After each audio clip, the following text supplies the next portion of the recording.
Hello everyone.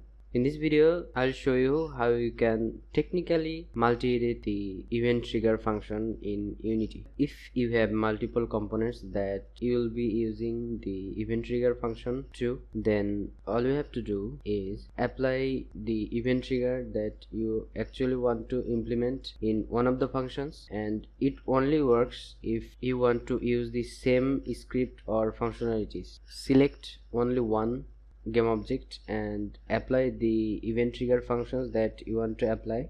Then just copy the component and select all of the game object that you want to apply the event trigger and the functionalities to. As you can see that multi-object editing is not supported, but you can go into paste component values, and all you have to do is just change the reference of your own object instead of the one that you pasted.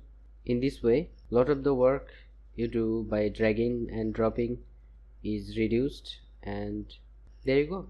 Thank you, and remember, take care of yourself and people around you. Goodbye.